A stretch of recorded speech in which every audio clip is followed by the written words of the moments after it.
Marseille 7e reçoit Monaco 4e, 5 points devant. Les deux équipes seront en quête de rebond après la dernière journée qui n'a pas porté les résultats escomptés. L'OM se faisait rejoindre par Strasbourg à domicile dans les ultimes minutes. L'ASM était surpris à Louis II par Reims 3-1. De nombreux absents de part et d'autre pour cette rencontre. Côté marseillais, Gigot est suspendu.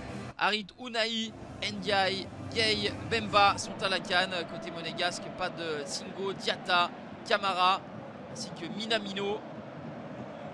Les monégasques qui rentrent mieux dans cette partie avec l'ouverture du score de Wissam Ben Yedder dès la 7e minute de jeu, idéalement lancé par Alexander Golovin. Le capitaine monégasque signe son 10e but de la saison. Est en pleine forme Wissam Ben Yedder, auteur de 8 buts lors des 5 derniers matchs, toutes compétitions confondues. 4 minutes après ce but monégasque, fait de jeu important. Monsieur Delageau sort le carton rouge à l'endroit de Guillermo Maripane pour cette faute sur Vitinha. L'OM en supériorité numérique va accélérer avec Luis Enrique.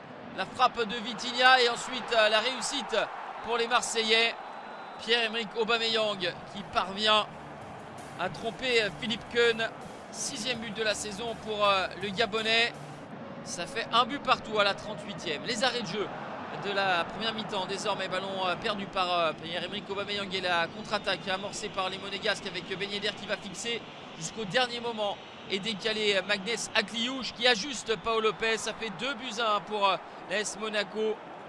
Quel rush de l'international espoir à la récupération puis à la conclusion. Une course d'une surface à l'autre pour Magnès Akliouche pour son 4e but.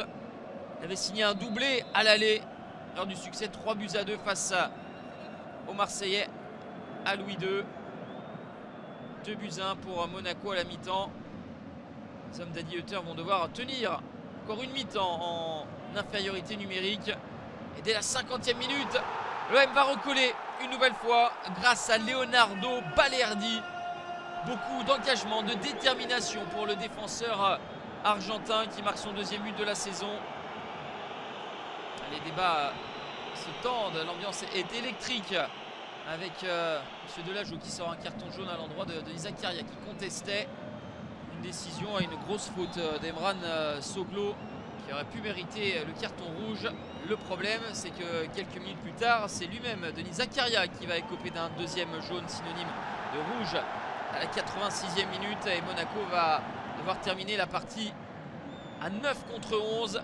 C'est peut-être là la chance des Marseillais qui vont pousser une sortie hasardeuse de Philippe Keun et ensuite Aubameyang qui était prêt à conclure voit le retour d'un défenseur monégasque.